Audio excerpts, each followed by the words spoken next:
नमस्कार। आज हम राज्य कार्यपालिका के बारे में चर्चा करेंगे। पीछे हमने कुछ इसका अध्ययन कर लिया था और इसमें राज्यपाल टॉपिक चल रहा है। आज हम राज्यपाल के वेतन भत्ते के बारे में चर्चा करेंगे। तो देखो, वेतन भत्ते की बात करें तो अनुच्छेद 153 में वेतन भत्ते का उल्लेख है। तो देखो, अनुच्छेद 153 के तहत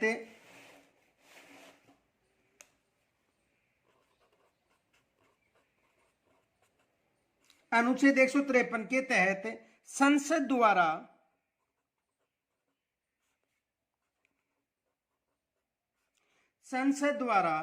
निर्मित विधि के अनुसार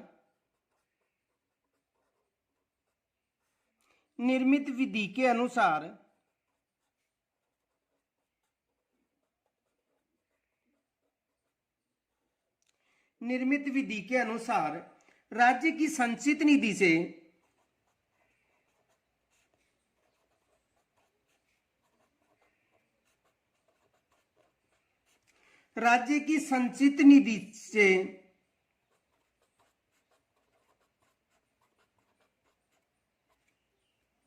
राज्यपाल को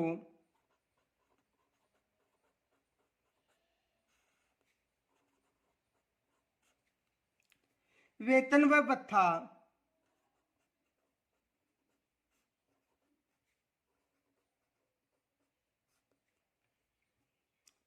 यानी राज्य की जो संचित निधि है उससे वेतन भत्ता प्रदान किया जाता है, ये याद रखना।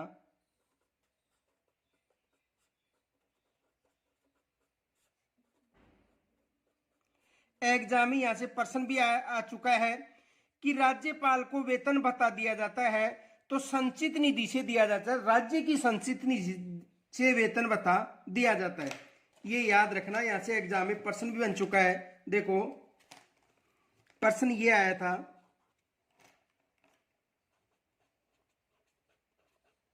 राज्यपाल को वेतन दिया जाता है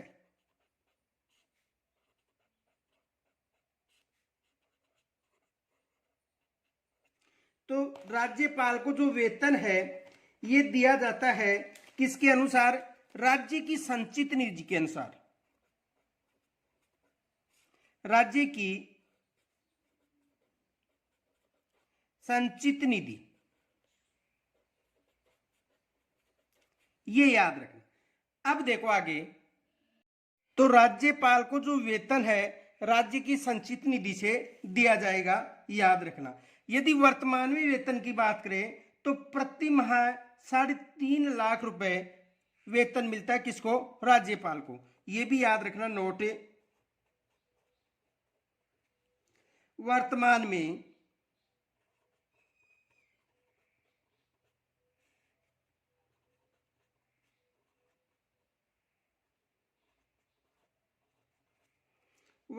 में राज्यपाल को 3.5 लाख रुपए प्रति माह वेतन मिलता है।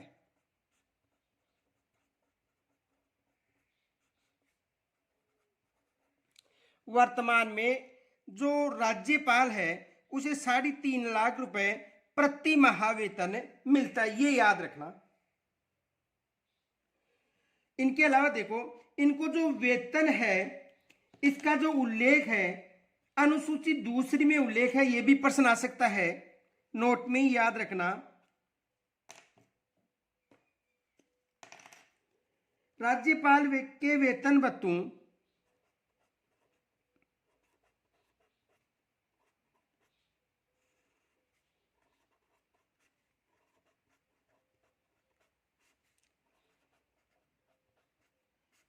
का उल्लेख अनुसूची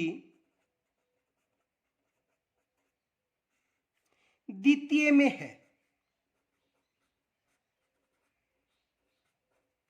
राज्यपाल के वेतन भत्तों का जो उल्लेख है वो किस अनुसूची में? अनुसूची 2 में है, ये याद रखना। अब इनके अलावा देखो, जो राज्यपाल है उसमें राज्य की कार्यपालिका की शक्ति निहित होती है, जिसका उल्लेख अनुच्छेद 154 में मिलता है। देखो, अनुच्छेद 154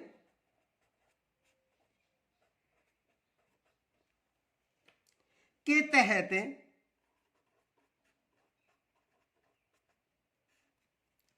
राज्य की कार्यपालिका शक्ति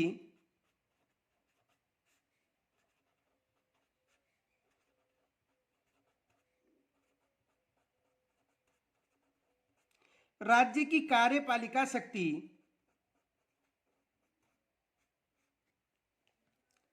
राज्यपाल में निहित होगी।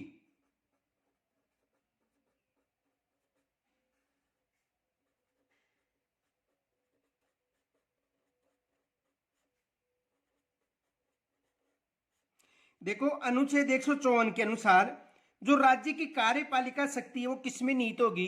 राज्यपाल में निहित होगी, जिसका उपयोग यानी जो शक्तियां हैं, जिनका शक्तियों का जो उपयोग है यानी अधीनस्थ जो अधिकारी हैं उनकी सलाह से करेगा।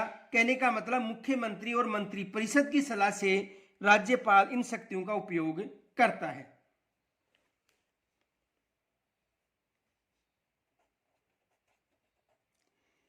जिनका राज्यपाल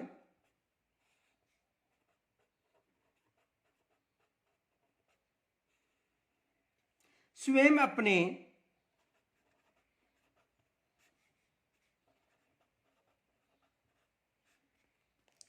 अधीनस्थ अधिकारियों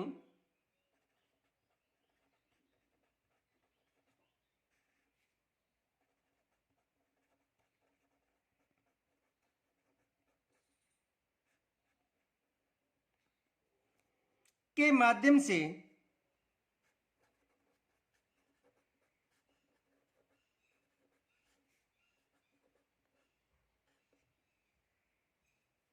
संविधान के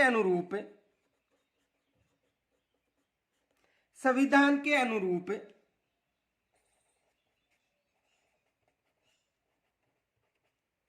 करेगा। देखो, अधीनस्थ अधिकारियों का मतलब है यानी अधीनस्थ अधिकारियों से तात्पर्य मुख्यमंत्री व मंत्रिपरिषद से, ये याद रखना।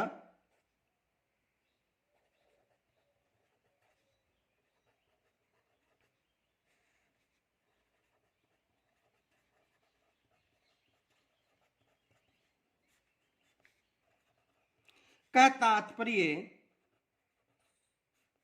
मुख्यमंत्री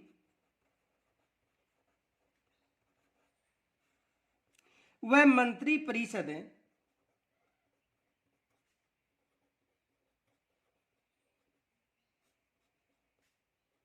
से है, ये याद रखना।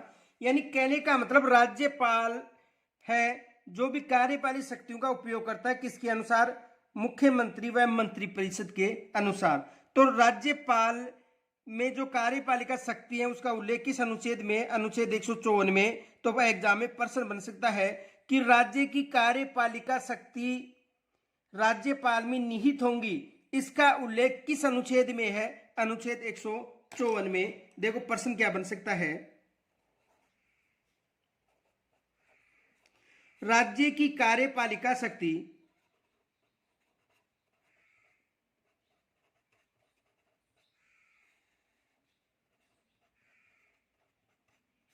राज्यपाल में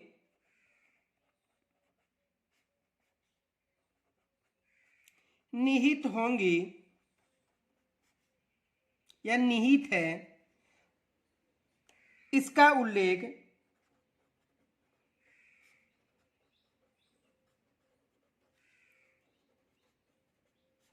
किस अनुच्छेद में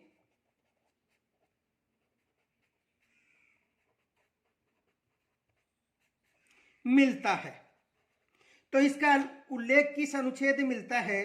अनुच्छेद 154 में। किस अनुच्छेद में मिलता है? अनुच्छेद 154 में। तो यहां से ये एग्जाम में प्रश्न बन सकता है। आगे देखो, यदि राज्यपाल के निर्वाचन की बात करें तो राज्यपाल का निर्वाचन न होकर नियुक्त किया जाता है, ये याद रखना।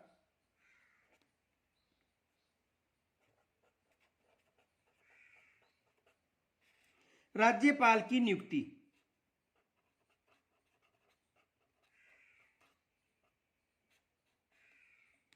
देखो अनुच्छेद 155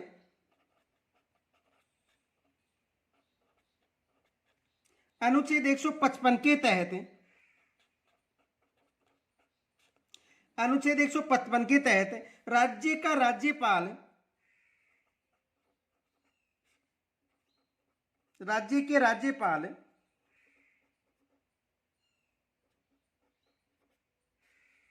का निर्वाचन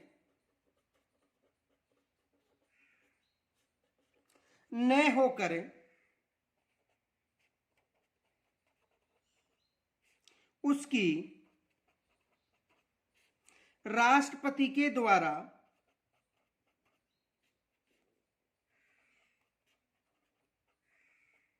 नियुक्ति की जाती है।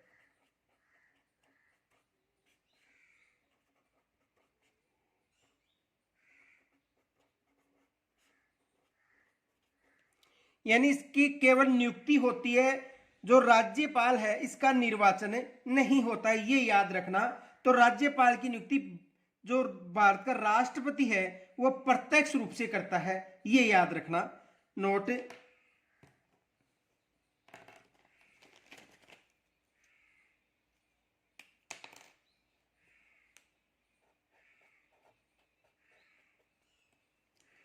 राज्यपाल की नियुक्ति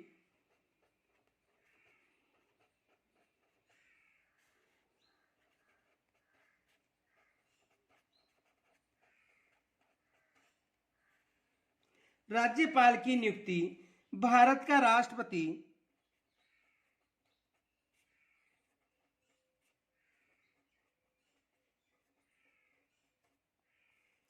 प्रत्यक्ष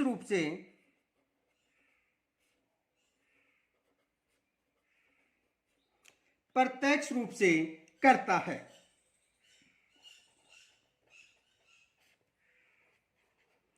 यानी इसकी नियुक्ति प्रत्यक्ष रूप से कौन करता है?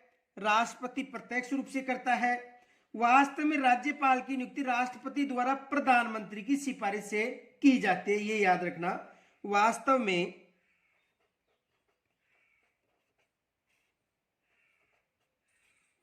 राज्यपाल की नियुक्ति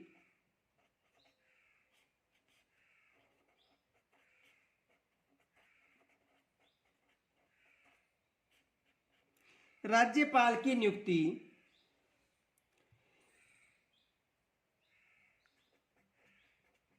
राष्ट्रपति द्वारा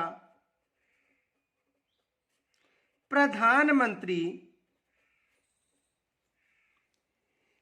यानी प्रधानमंत्री का मतलब जो केंद्र सरकार या मंत्रिपरिषद है,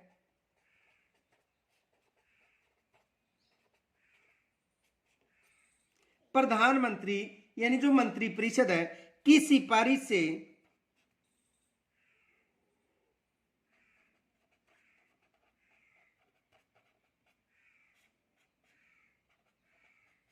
की जाती है, ये याद रखना। आगे देखो,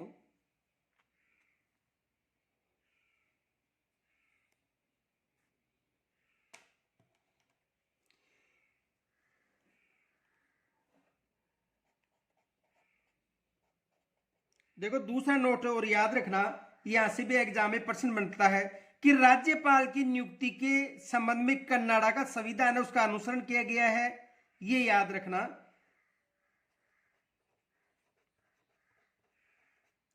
राज्यपाल की नियुक्ति के संबंध में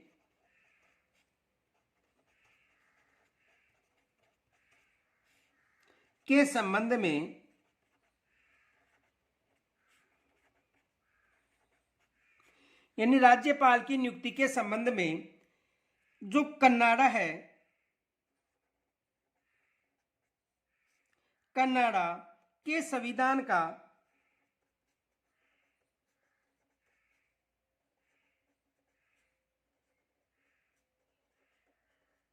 अनुसरण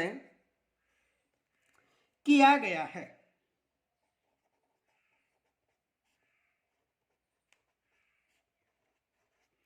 किस देश के संविधान का अनुसरण किया गया है? कनाडा के संविधान का अनुसरण किया गया है, ये याद रखना। जबकि अमेरिका में राज्यपाल का जो चुनाव है प्रत्यक्ष रूप से होता है।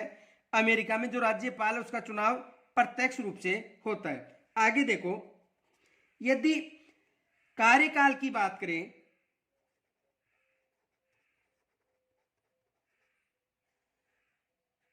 तो जो राज्यपाल का जो कार्यकाल है ये 5 वर्ष का होता है और इसका उल्लेख अनुच्छेद 156 में मिलता है। तो देखो अनुच्छेद 156 है, अनुच्छेद 156 के तहत राज्यपाल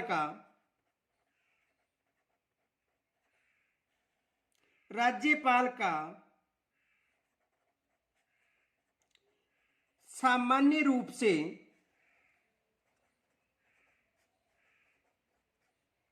कार्यकाल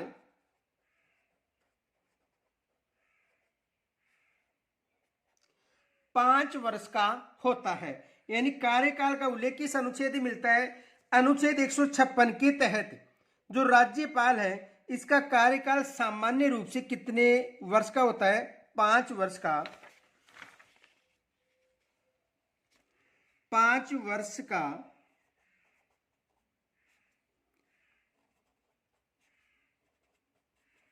होता है। तो राज्यपाल का कार्यकाल कितने वर्ष का होता है? 5 वर्ष का होता है। लेकिन वास्तव में राज्यपाल राष्ट्रपति के प्रसाद पर्यंत पद धारण करता है, ये याद रखना। लेकिन वास्तव में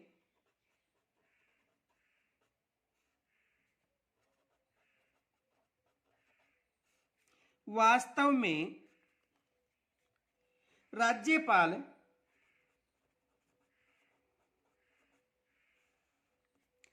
राष्ट्रपति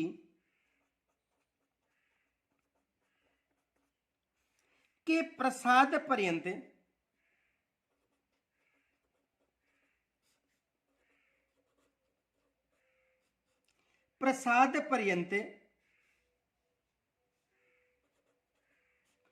पद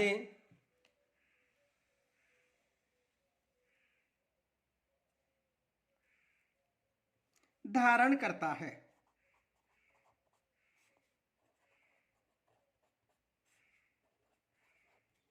किसके प्रसाद पर्यंत? राष्ट्रपति के प्रसाद पर्यंत धारण करता है, परंतु वह अपने उत्तराधिकारी पद के रूप में जो पद ग्रहण करता है तब तक वो बना रहता है। तो इसका कार्यकाल कितने वर्ष का होगा? 5 वर्ष का होता है, ये याद रखना। आगे देखो, राज्यपाल अपनी पदावधि की समाप्ति से पूर्व राष्ट्रपति को अपना त्याग पत्र देकर अपना पद त्याग कर सकता है, ये भी याद रखना। देखो नोट,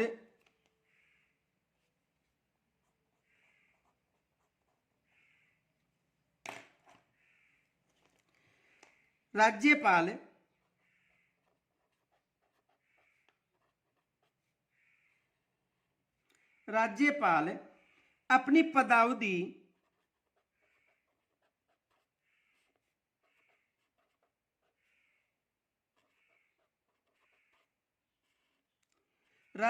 अपनी पदावधि की समाप्ति से पूर्व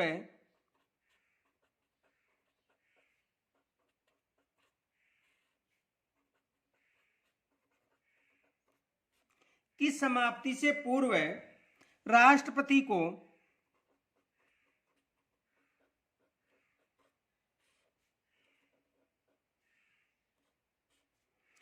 त्याग पत्र देकर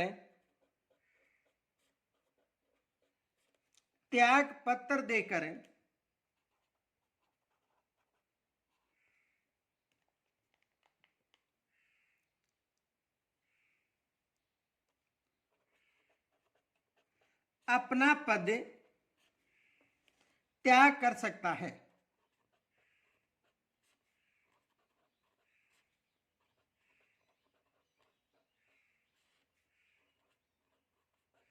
यानी राज्यपाल अपनी पदावधि की समाप्ति से पूर्व राष्ट्रपति को त्याग पत्र देकर अपना पद त्याग कर सकता है, ये याद रखना। समय से पहले भी राष्ट्रपति को त्याग पत्र दे सकता है कौन? राज्यपाल। या राष्ट्रपति उसे पदमुक्त कर सकता है, या राष्ट्रपति उसे पद मुक्त कर सकता है।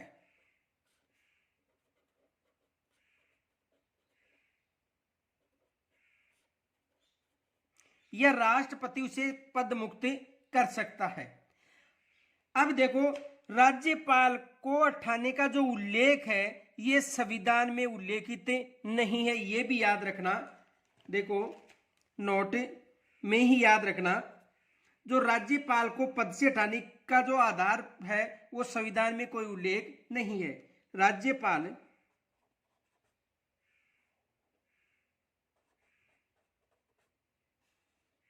राज्यपाल को पद से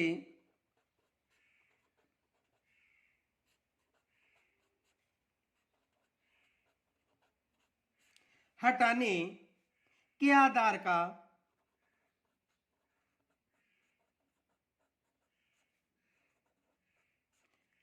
का संविधान में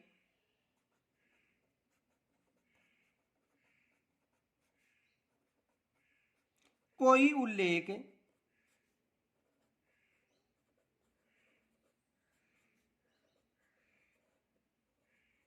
नहीं है।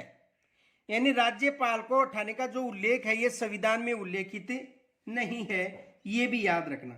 आगे देखो, यदि त्याग पत्र की बात करें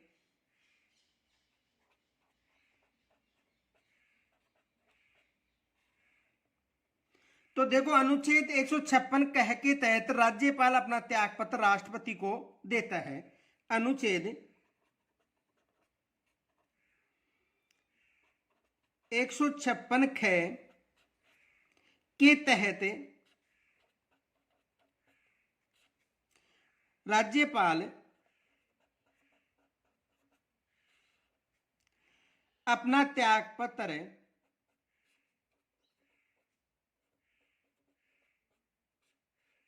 राष्ट्रपति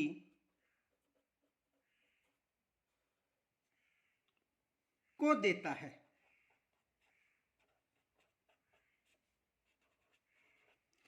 तो राज्यपाल जो अपना त्याग पत्र है ये किसको देता है? राष्ट्रपति को देता है, जिसका उल्लेख किस अनुच्छेद में मिलता है? अनुच्छेद 156 ख में। ये भी एग्जाम में प्रश्न बन चुका है, याद रखना। देखो, प्रश्न ये आया था,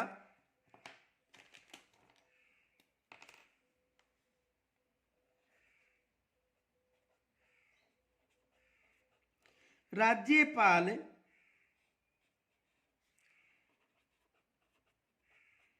अपना त्याग पत्र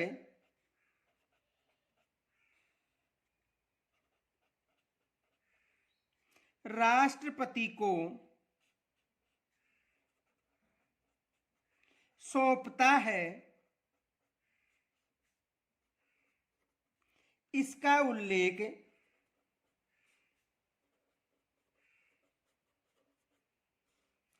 किस अनुच्छेद में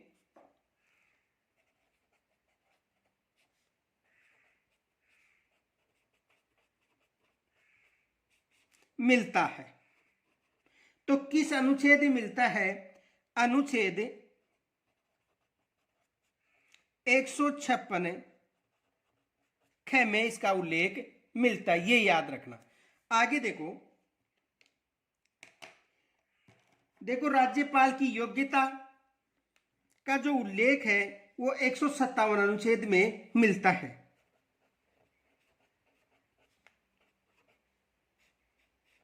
राज्यपाल की योग्यता,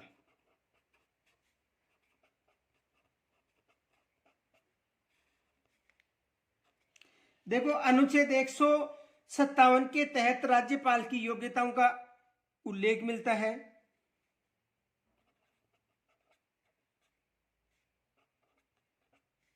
अनुच्छेद 157 के तहत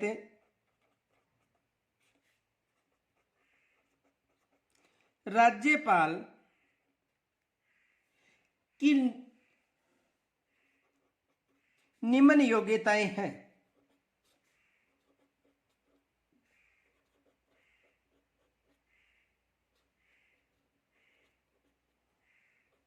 यानी निम्न योग्यताएं होनी चाहिए अनुच्छेद 157 के अनुसार किसकी, राज्यपाल की। देखो कौन कौन सी योग्यताएं होनी चाहिए। एक तो वह भारत का नागरिक हो,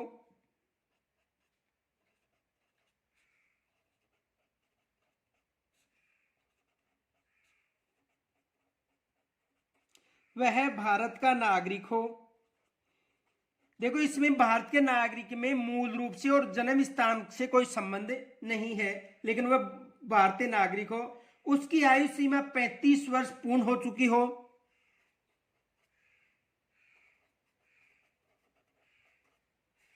उसकी आयु सीमा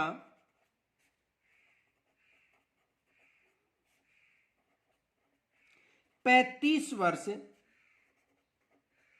पूर्ण हो चुकी हो।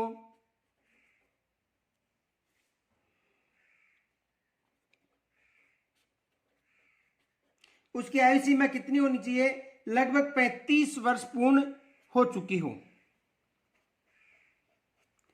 इनके अलावा वह किसी लाभ के पद पर न हो।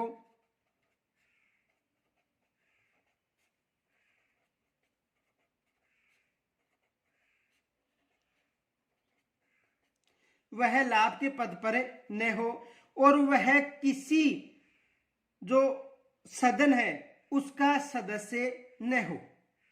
इनके अलावा वह राज्य का जो विधानसभा है उसका सदस्य चुने जाने की योग्यता भी रखता हो।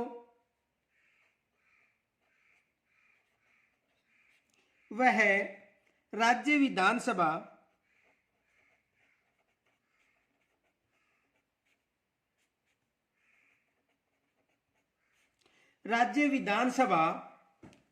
का सदस्य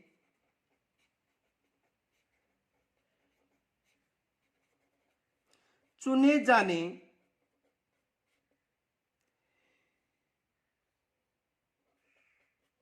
योग्य हो। इत्यादि जो विशेषताएं हैं, योग्यताएं हैं, ये किसके लिए निर्धारित की गई हैं, राज्यपाल के लिए निर्धारित की गई हैं। आगे देखो,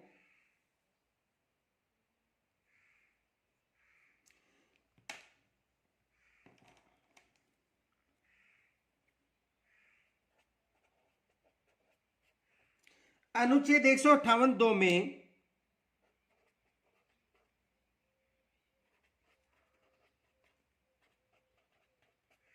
देखो अनुच्छेद 158(2) में किस, अनुच्छेद 158(2) की बात करें तो अनुच्छेद 158(2) में देखो किसका उल्लेख मिलता है।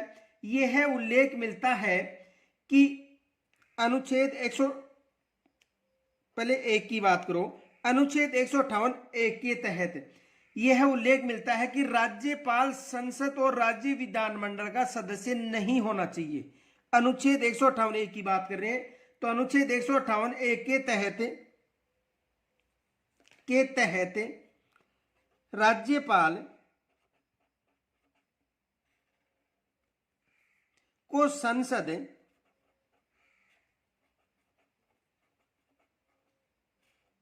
संसद और राज्य विधानमंडल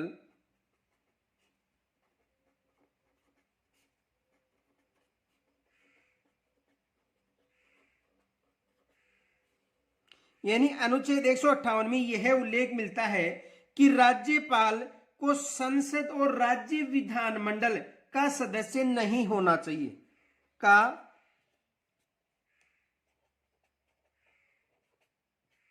सदस्य नहीं होना चाहिए। और यदि सदस्य है तो उसे अपने पद से त्याग पत्र देना पड़ेगा, ये याद रखना।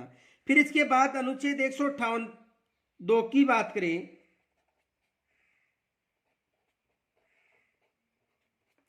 तो अनुच्छेद 158(2) के तहत वह किसी सार्वजनिक या स्थानीय प्राधिकारी में लाभ के पद पर न हो के तहत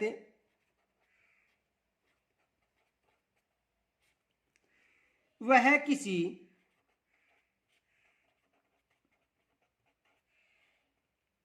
वह किसी सार्वजनिक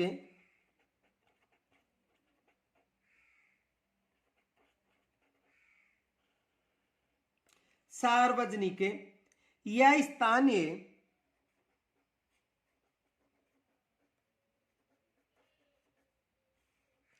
यानी स्थानीय या सार्वजनिक जो प्राधिकरण है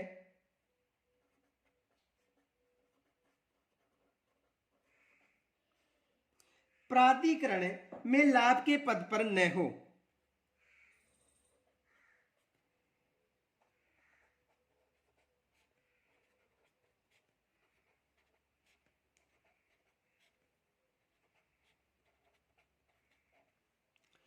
तो अनुच्छेद 158 में देखो, राज्यपाल को संसद और राज्य विधानमंडल में किसी भी अंग का सदस्य नहीं होना चाहिए। 158(2) के तहत वो किसी लाभ के पद पर न होना चाहिए।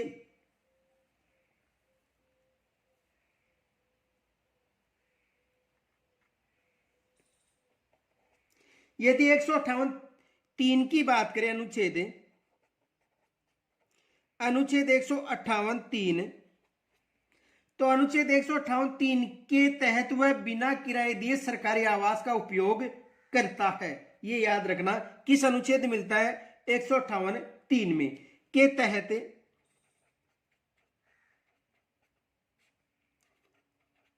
वह बिना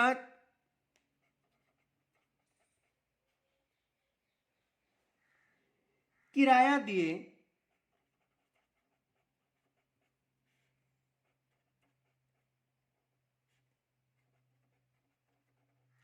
सरकारी आवास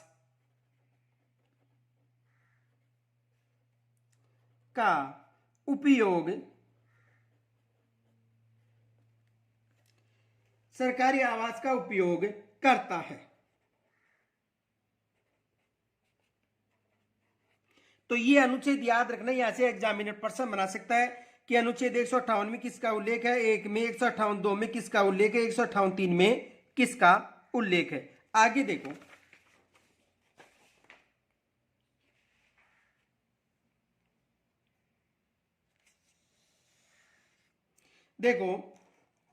यदि बात करें 158(3) में, तो जो सरकारी आवास है उसके साथ साथ उसे चिकित्सा और हवाई सुविधा भी मिलती है। ये भी याद रखना कि राज्यपाल को निःशुल्क आवास के साथ साथ चिकित्सीय और हवाई जो सुविधा है ये भी मिलती है।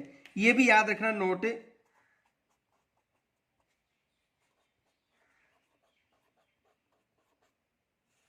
राज्यपाल को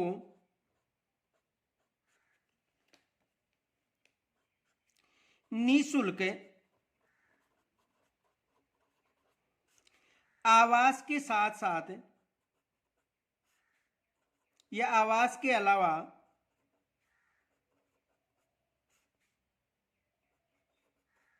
यानी आवास के अलावा चिकित्सकीय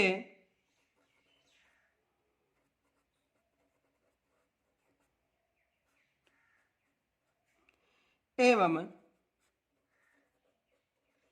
हवाई यात्रा भी निःशुल्क मिलती है।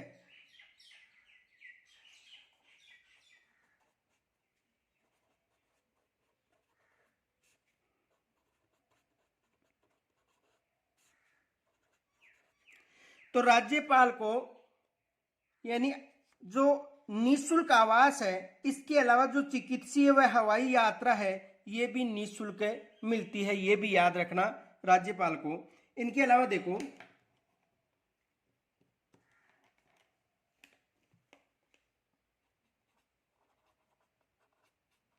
अनुच्छेद 158(4) के तहत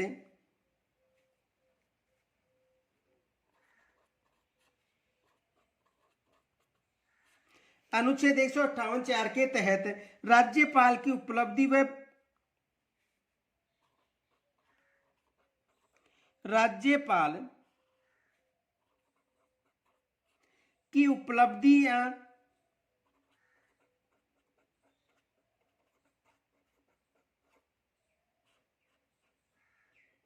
और भत्ते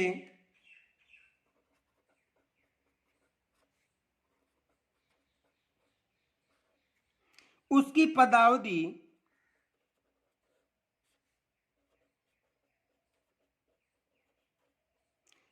पदावधि के दौरान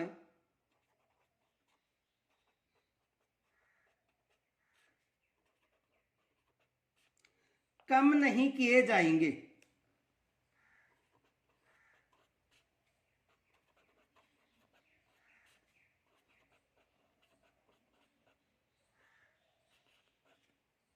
यानी उसके दौरान जो भी उसे वेतन भत्ता मिलता है वो उसके पदावधि के दौरान कम नहीं किए जाएंगे, ये याद रखना। इनके अलावा राष्ट्रपति द्वारा 2 या 2 से अधिक राज्यों का राज्यपाल नियुक्त करने पर उसका जो वेतन है उसका जो निर्धारण है कौन निर्धारण करेगा?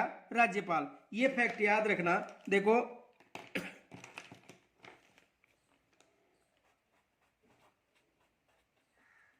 यदि किसी राज्यपाल को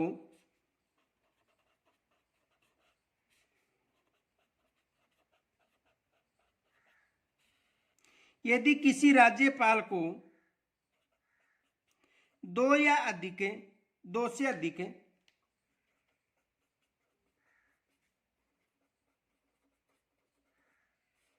राज्यों का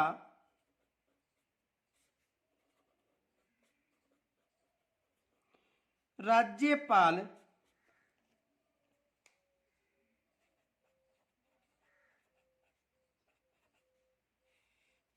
बनाया जाता है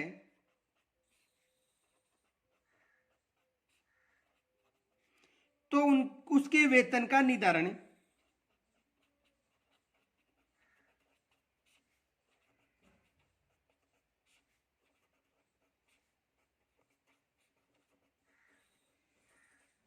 राष्ट्रपति करता है।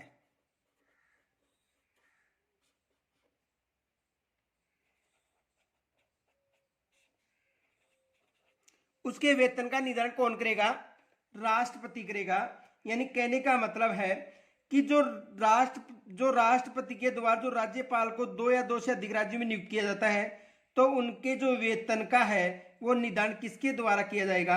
राष्ट्रपति के द्वारा किया जाएगा। इनके अलावा देखो एक फैक्ट याद रखना, नोट, जो राज्यपाल है इसके वेतन भत्तों का उल्लेख अनुसूची 2 में मिलता है, ये याद रखना।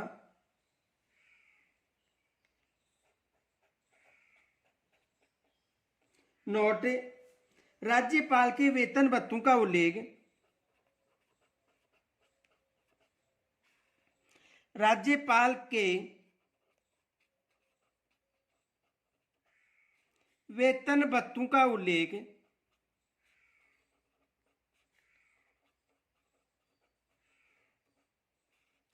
अनुसूची 2 में मिलता है।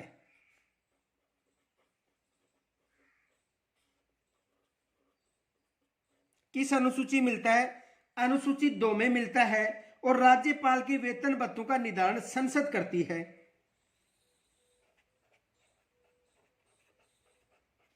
राज्यपाल के वेतन भत्तों का निर्धारण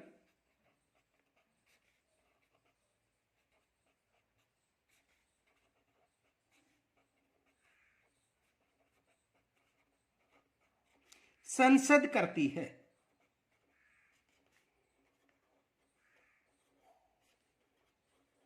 यानी इनके वेतन भत्तों का जो निर्धारण कौन करती है? संसद करती है, ये याद रखना। अब देखो राज्यपाल की शपथ।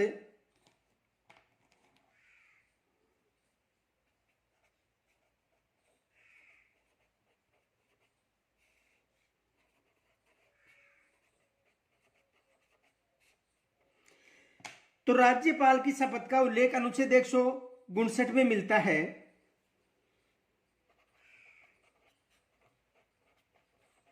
अनुच्छेद 159 के तहत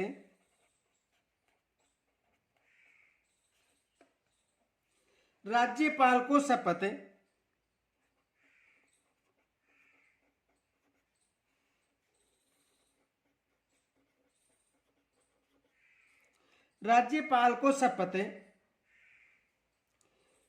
उस राज्य का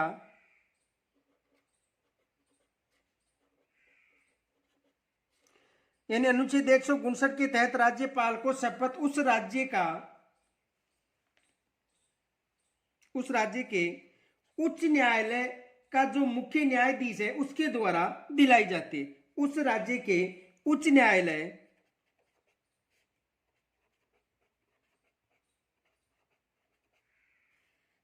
के मुख्य न्यायाधीश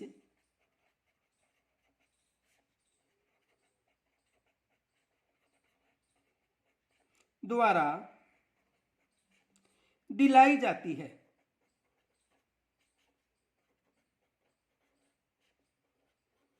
यानी राज्यपाल को शपथ कौन दिलाता है? उस राज्य का जो मुख्य न्यायाधीश है यह शपथ दिलाता है, और मुख्य न्यायाधीश की अनुपस्थिति में उच्च न्यायालय का वरिष्ठ न्यायाधीश के द्वारा शपथ दिलाई जाएगी। ये याद रखना।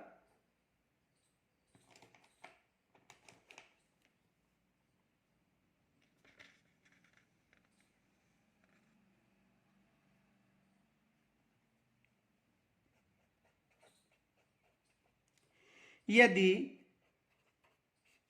मुख्य न्यायाधीश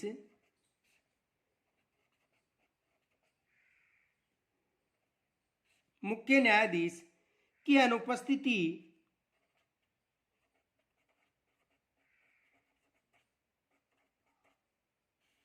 में वरिष्ठ न्यायाधीश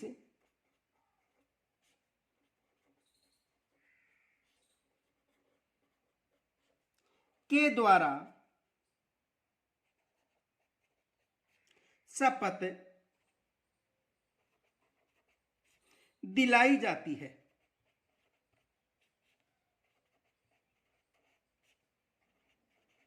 यदि मुख्य न्यायाधीश की अनुपस्थिति है, मुख्य न्यायाधीश नहीं है उस समय, तो उसे शपथ कौन दिलाएगा? उसे शपथ जो वरिष्ठ न्यायाधीश है यह शपथ दिलाता है। ये याद रखना। अब हम जो कल है राज्यपाल के जो कार्य हैं उनका अध्ययन करेंगे। राज्यपाल के कार्य, कि राज्यपाल के कौन कौन से कार्य हैं, इनकी चर्चा हम कल करेंगे। तब तक के लिए नमस्कार।